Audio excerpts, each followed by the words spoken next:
What's going on, everybody, and welcome to the other side of the Firewall podcast, where we talk about the latest and greatest in cybersecurity news, as well as we highlight those movers and shakers and glass ceiling breakers, those people of color who made it to the other side of the proverbial firewall. My name is Ryan Williams, and as always, I'm joined by Shannon. What's up? What's up? What's going on? So welcome to Tuesday's episode. So definitely continue to tune in. So Monday and Tuesday are topics, Wednesday discussion. Thursdays, I like to have a Ask a CSP, and I've had a really good round of interviews. So I have two or three more scheduled. They won't be every Thursday. I like to kind of spread them out. I know Chen has some time off coming up, so I'm gonna try to slide in there. So you have to listen to me myself to death for an entire week. But definitely continue to tune in, like, share, subscribe. Please check out our YouTube channel. I would like to up those subscriptions. But without further ado, I'll give it to Shannon. First off, it's not as bad as you think it is when you're by yourself. We're our own worst critics. That's how Oh man, it's terrible. it's not. It really is not. But okay, so this article is brought to us by Wired.com, written by, I hope I don't butcher your name here, buddy, Dhruv Malhotra. Okay. Title of this one is Nude Videos of Kids from Hacked Baby Monitors Were Sold on Telegram. So what ended up happening here was there was these nude videos. So this company Hikvision, Hikvision, I hope I said that right. They had cameras that were hacked, and I hesitate to say hacked, right? Because the method that they used was poor password security, right? So they were exploiting weak or known passwords already. It's not like they went into the company from all that I've read, because I went to a couple different places to try to get the answer on this. It's not like they went into the cameras, they found a vulnerability, right? Because we know even with the cameras, right, it's the Internet of Things, right? Like people don't do a good job of updating firmware and things of that nature. So that's initially where my head went, was they didn't keep it updated. But no, this hacker actually exploited weak or already known passwords that people put in there. You know, your password 123s, your 1234s, you know, ABCD, stuff like that. So the big thing here though is that they've been whoever hacked it, this hacker actually put these videos out here on Telegram, right? So with Hikvision, something that kind of disturbs me a little bit about this is I went to their site, right? And I went and looked. I was like, okay, so what kind of press release do they have on this, right? Like, what are they talking about with this being released? Because they know it's out there, right? Through Wired. There's another place that had it as well. There's another who was it? IPVM. They had it out there as well. So I looked in their blog, looked in past events, thinking maybe it'd be like a week or so old. Press releases, doesn't mention it at all, right? Doesn't mention it at all. And we've talked about this before when it comes to public trust and these companies being honest with the people, right? With what's going on. And Hikvision's kind of been a little standoffish about it. Like, hey, yeah, we don't condone this or do anything about this, but we're not about to do anything about it, right? So IPVM, they were like, all right, well, look, since it involves you know, what we consider to be child pornography, like we're going to turn this into the FBI. Then all of a sudden some action gets made, right? But yeah, IPVM contacted the FBI on this, and so it's crazy because they were actually looking into a different story. So IPVM was doing something else, and they came across this, that they were targeting all these people, right? So the hacker that's kind of taking responsibility for this, and this is actually a few weeks ago. This is a couple weeks ago, or a week or so ago, week and a half. The hacker that's doing this is like, hey, I'm trying to prove that cybersecurity needs to be something that we take care of, but I have another company of mine is Dahua Technology. Like he's going to try it again with Dahua Technology, which is another type of company that does the security cameras things, right? So these people need to be paying attention to what's going on, people as in us, the users, with what's going on out there, because again, they exploited weak passwords. You know what I mean? It's not like they went into, because usually we're quick to blame, you know, the company for not doing their part and being on top of patching and things of that nature. But again, weak or already known passwords, right? So if you have one of those passwords, more than likely you've been notified. You know what I mean? Like, hey, you've been hacked because of this weak password, or you gotten some type of notification in this day and age, right?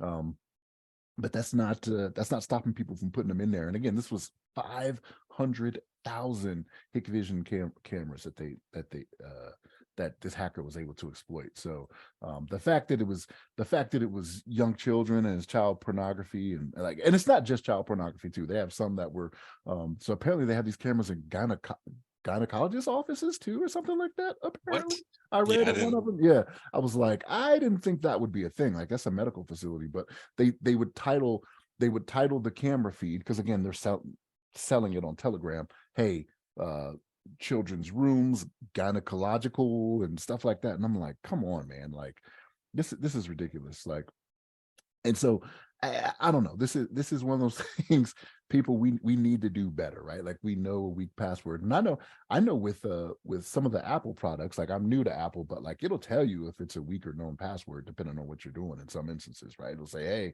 this is a weak password, blah, blah, blah. Cause like for some things that are just throwaways for me, like if I'm doing like a food thing or whatever, like I don't store my credit card information anyway, so it doesn't matter, right? You'll get my name and my address. That's been out there for years. You know what I'm saying? So, but um it'll let you know like, hey, this is a weak password, and I'm just like, oh, okay, whatever, I'll change it. I guess I'll have to try to remember it if I lose it or whatever. But no, this is something that Hikvision, I would like them to show a little bit more care and not be as careless, right? The fact that they have no press release on it or anything like that, and it doesn't even have to, you don't even have to take responsibility for it again because it was weak passwords, but they have nothing on their site, nothing in their press releases, their blog, past events.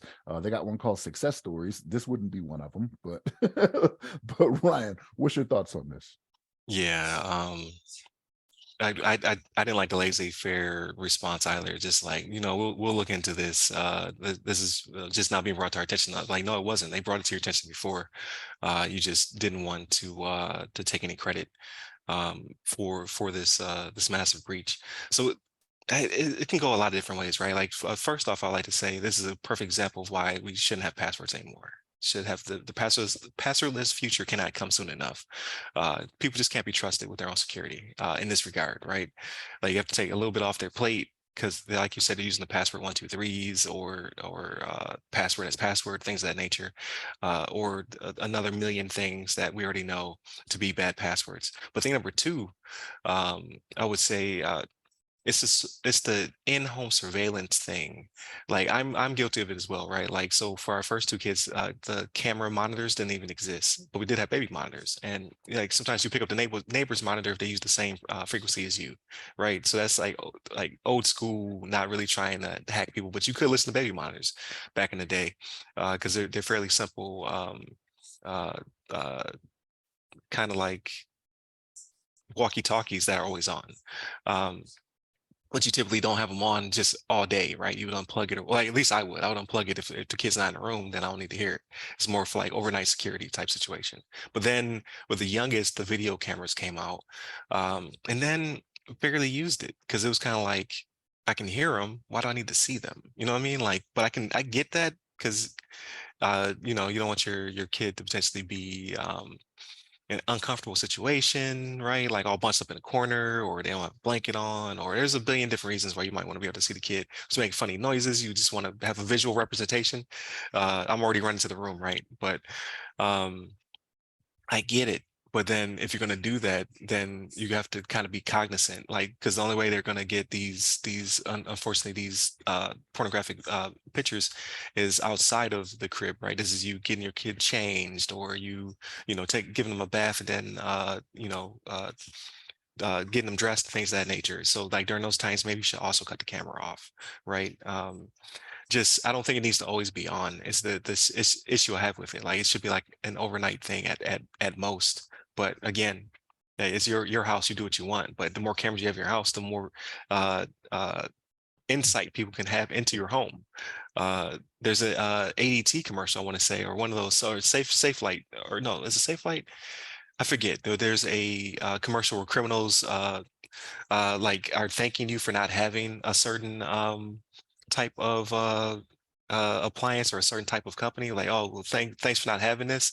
And one of them, they hacked the lady's camera and they watch her open her safe, so they know how to open her safe. So she's watching them open her safe, and they're talking to her in the commercial. Like, thanks for showing us how to get in here, basically. That's the reality of it, right? Like people are very careless with setting up their own security, and then these would-be criminals are not careless in getting into it. So that I think that's the problem. And then obviously the overwhelming issue being child predators.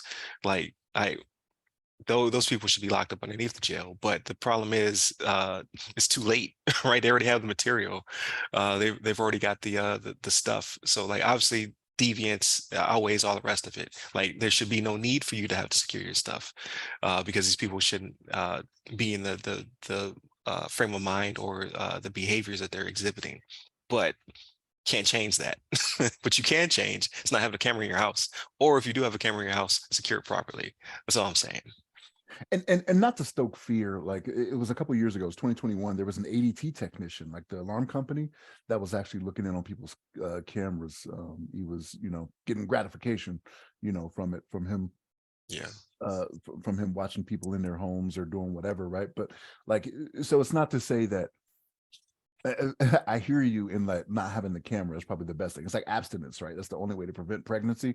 You know what I mean? Like, Right. It's I terrible get, strategy. I get it, right? I get it, but like there are risks. There are risks involved with this, to where it's like uh, the ADT technician. I mean, that is a one off, right? And I'm not saying he's the only one. He got caught, Right. Who's watching the watchers? right? Yeah. Because Like he, Tesla had the same issue. Remember because there's a forward facing camera in Teslas, or there used to be anyway. I don't know. I don't own a Tesla. I don't have any friends with Teslas. So, but from the article, like they used to watch people in their cars. it was it Amazon too with the recordings? It I may have think been. it It had to do with Ring, maybe. I think it did. was it Ring? Because yeah, Okay, because Amazon bought Ring, so yeah. there's some issues there. But yeah, like so I'm like you say, you're the patriot guy. Like I'm all for surveillance for my protection. However, if I'm going to do it in my own home, then I'm responsible for protecting myself. Like again, there should be no predators to even want this content. But if I put the camera in the house, I should secure it properly. So I think that's where Hikvision is trying to stiff arm. Like it's not my problem. However, you are also the problem. Because of whatever security flaw that took place. Like if it's weak passwords, it's weak passwords. Like it can't help that. That's the customer. That's the client at that point. But if it has anything to do with a security flaw that was uncovered, then that's obviously you, Hikvision. You need to fix that. And then when you're made aware of it, you should do like most companies, and you should try to save face by apologizing and making your customers aware that this is happening. So that way they can find out if their stuff has been exposed to Telegram, which Telegram, this is a fourth pillar. Telegram seems to be notorious for this. Like their lack of moderation. There you go. Their lack of moderation is uh, uh, storied, right? Like people are always complaining about Telegram. I've never been on there personally, but I hear you can get anything you want to get on there, because Apple was sued at one point for having Telegram within their marketplace. So people were able to just steal photos and things of that nature and put it on there. There were celebrity scandals and things like that happening, right? Like in like nudes of celebrities and posting them on Telegram for purchase and things of that nature, and it was all coming via the Apple Store. So Apple was sued for it. So I don't, if that's the precedent, then same thing could happen to Hikvision for just not stepping up to the plate and saying, "Hey, we have a problem here. People's data is out there, and pictures and things of that nature." So we'll see. We'll see what happens. We'll see what comes of it, right? Like I feel like this one will be ever evolving, especially because there's children involved, which is insane to me that there's such a market out there in the world for people wanting to purchase this content. But again, like I can't change human behavior. However, I cannot put a camera in the room, or I can secure the camera properly. Again, I'm not trying to victimize the victim, but there's a failure at every level here. When it comes to the security of these children's images. So that's just my 2 cents. But definitely continue, like look, I'm trying to pep back up, but definitely continue to tune in to the show. Monday, Tuesday are our topics. Wednesdays, a discussion. Thursdays we have Ask Us SP. Not every Thursday, but I'm starting to roll in a little bit more frequently. I definitely appreciate everybody for their time. Last one was Daryl Brooks. Upcoming one will probably be Darren King. So definitely check that one out in the near future. And then Fridays, everything else: movies, books, games, all that good stuff. Check us out at all the socials that go by our name. Here we are personally, I'm at RyRy Security Guy. That's RYRY Security Guy. LinkedIn, Clubhouse, Twitter, and Threads. Stay safe, stay secure.